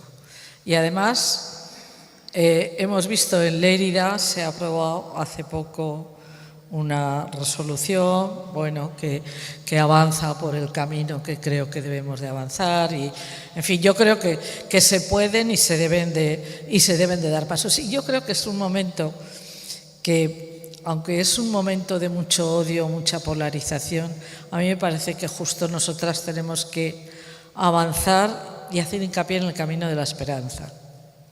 En el camino de la esperanza, de la positividad, de aportar, de ver qué es lo que hay que hacer, qué podemos hacer para salir de una situación realmente negra que vivimos, pero que también en nuestras manos está poder modificar.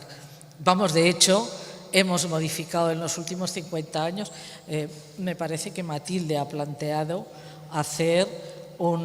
reflexionar sobre las aportaciones de las mujeres y las asociaciones de mujeres a la mejora de la situación de la mujer en España en estos 50 años. Nadie nos lo enseñó, nadie nos enseñó cómo y hemos conseguido mucho. Por tanto, podemos seguir consiguiendo y mejorando.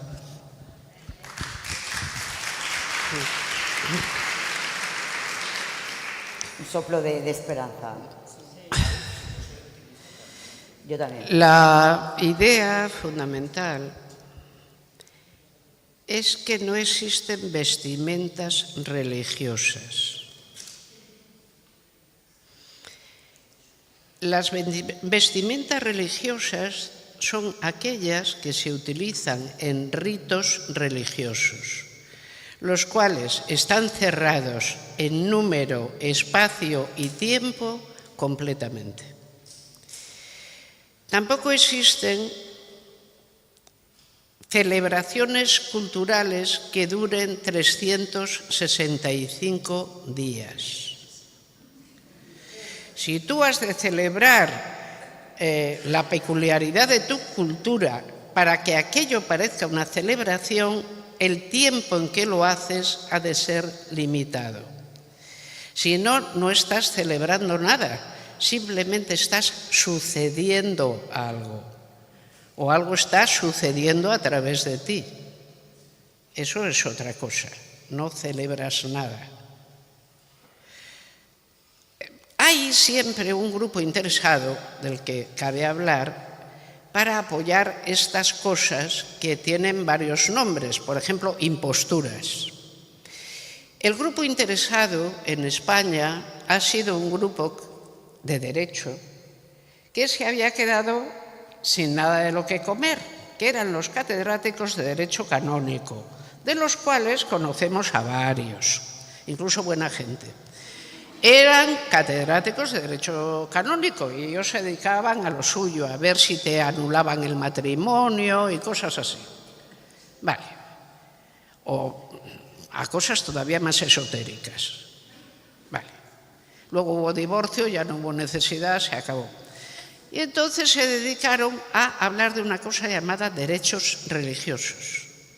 Yo recuerdo una vez que a Carmen Alborch yo le dije, es que los derechos religiosos, y de repente vi como dentro de Carmen se alzaba algo, que era la jurista, que me miró así directamente y me dijo, ¿los derechos qué? Y yo ya más bajito dije, religiosos. Y dijo ella, ¿y qué son? Porque una cosa es que algo suene y otra cosa es que se refiera a algo. ¿Qué son los derechos religiosos? Y yo pensé, pero qué bien he hecho en echarme de amiga a Carmen, o sea, me va a dar pa'l pelo, pero qué bien hice. No son. Las religiones no tienen derechos.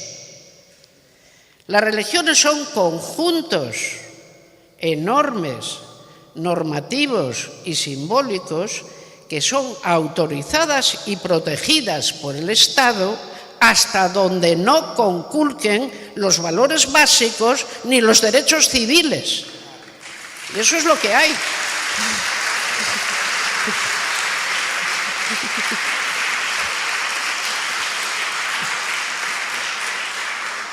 Así que le doy las gracias en el fondo del alma a Carmen Alborch por esta lección que me dio diciendo qué son.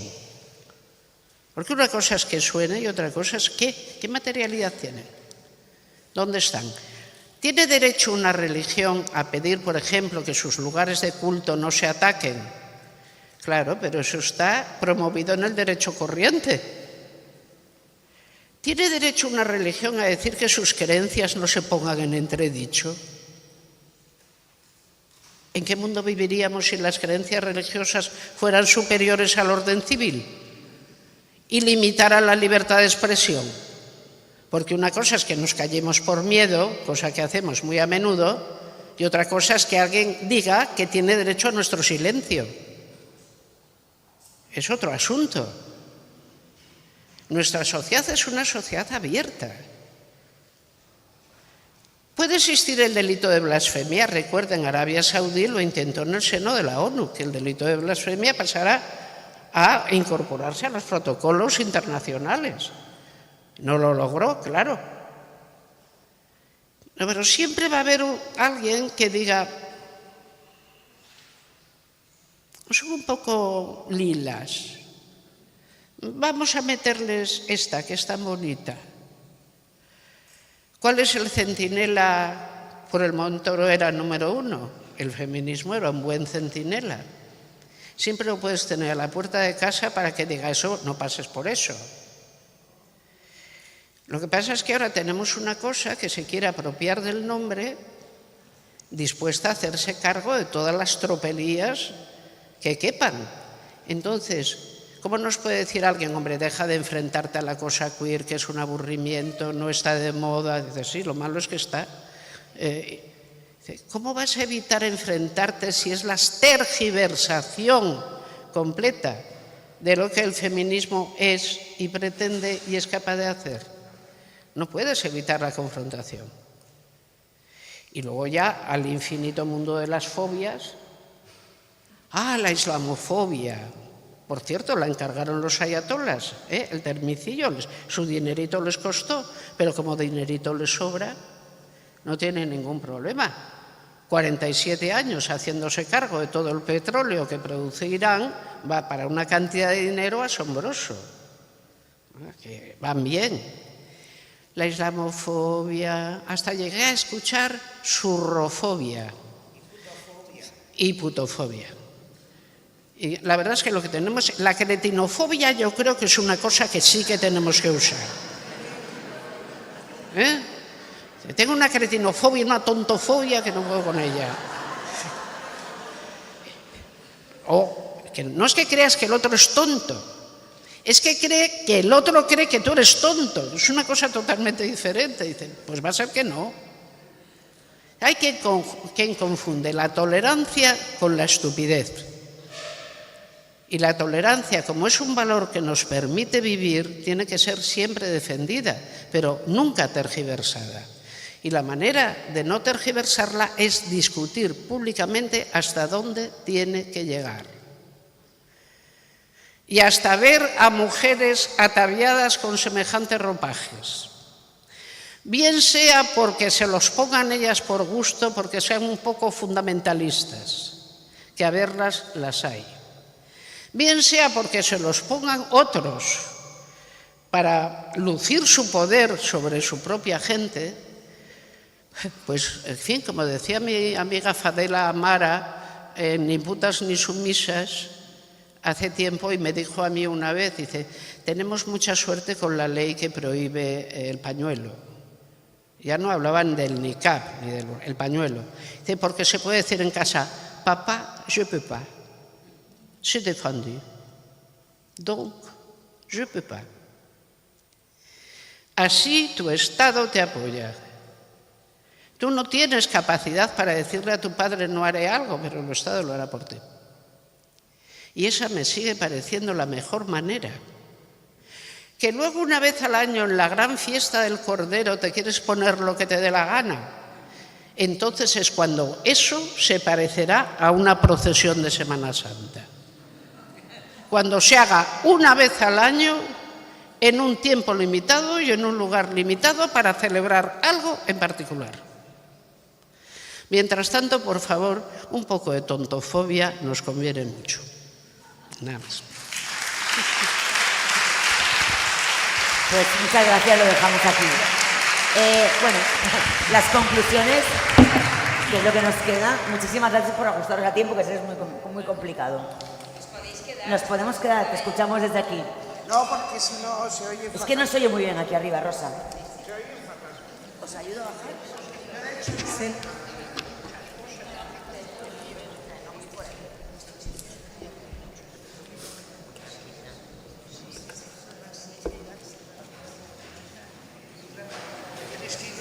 ¿Tengo que ir rápida? Sí. Pues, a ver, primero me han pedido que lea una resolución de este Congreso de apoyo a Ibtisame Betty Lashgar. Su causa feminista es la nuestra. Desde FEMES exigimos la puesta en libertad inmediata e incondicional de Betty Lashgar y manifestamos nuestro apoyo y adhesión a la campaña internacional por la liberación de la activista marroquí. Feminista, activista por los derechos humanos y defensora de la libertad de expresión.